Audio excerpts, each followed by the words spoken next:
Olá! Hoje a gente vai mergulhar numa ideia que pode virar de cabeça para baixo a forma como enxergamos o tempo e a nossa própria capacidade de mudar. Sabe aquela sensação de que a vida tá meio que num looping? Que não importa o esforço, os mesmos padrões, os mesmos problemas acabam voltando de novo e de novo? Pois é, muita gente se sente assim. Essa metáfora aqui do palestrante Márcio Bringuente é perfeita, né? Ela captura exatamente essa sensação de um esforço que parece em vão. Segundo ele, a pura força de vontade no presente muitas vezes não funciona, não porque falta esforço, mas porque a gente está lutando contra uma estrutura invisível que é muito mais forte. E para a gente conseguir entender que estrutura é essa, vamos explorar uma teoria bem fascinante. A ideia é a seguinte: e se o presente, o agora, não for o lugar onde a gente cria a mudança, mas apenas o lugar onde a gente a experimenta? Pois é, nessa visão, o momento presente não é uma tela em branco onde a gente desenha o que quer. Pelo contrário, ele seria como uma antena recebendo constantemente energia e informação de duas fontes superpoderosas. Pensa bem nisso por um instante. Isso significa que as nossas ações de hoje, as nossas reações, são, na verdade, determinadas pelas informações que vêm da nossa interpretação do passado e da nossa projeção do futuro. O presente, então, vira só o palco onde tudo isso aparece. E esse fluxo constante de informações vindo do passado e do futuro acaba criando uma espécie de programação automática, sabe? Um programa que roda em segundo plano e dita a nossa vida.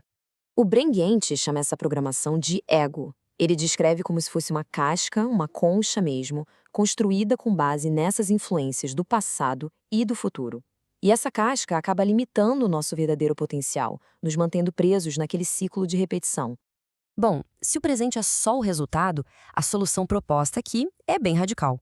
Em vez de ficar lutando contra o presente, tentando segurar a tal bola no fundo da piscina até cansar, a ideia é mudar as fontes que alimentam esse presente.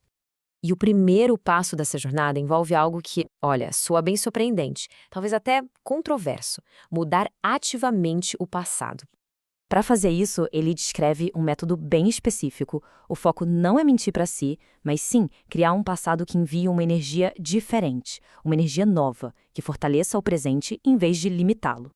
E por que isso funcionaria? Simples, porque o nosso cérebro aparentemente não distingue muito bem uma memória real de uma memória que a gente imagina com muita emoção e com muitos detalhes.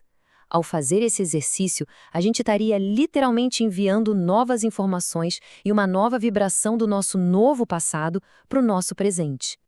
A sugestão é criar histórias bem detalhadas, até grandiosas. Imaginar que teve ancestrais na realeza ou que os pais foram pioneiros em alguma área.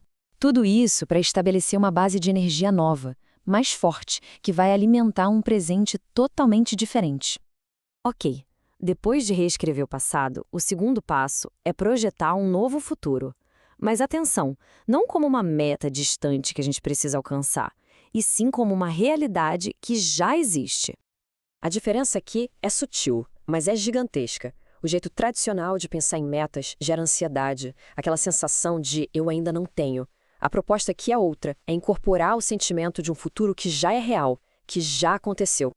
Essa abordagem, na verdade, é com um princípio bem antigo, né? A ideia de acreditar que já recebeu o que deseja. É essa crença que, paradoxalmente, abre o caminho para que aquilo se manifeste de fato. A lógica central é essa. Para ter algo, como, sei lá, a riqueza de um bilionário, seria preciso primeiro criar o estado interno de ser um bilionário nesse futuro imaginado. O ser vem antes do ter. É esse sentimento de já sou que envia a informação correta lá do futuro de volta para o presente. Certo. Então, qual é a grande lição que fica dessa estrutura de pensamento? O que tudo isso quer dizer na prática? A grande virada de chave é entender que o presente é um palco para colher os resultados. A criação de verdade, a mudança, acontece na forma como a gente molda nosso passado e projeta nosso futuro. O agora, então, seria para sentir, viver e aproveitar as sementes que foram plantadas nessas duas pontas do tempo. E essa ideia, claro, desafia a nossa percepção de tempo, de realidade e nos deixa com uma pergunta bem provocadora. Se o passado e o futuro são como argila nas nossas mãos, o que exatamente é essa realidade que a gente está vivendo neste exato momento?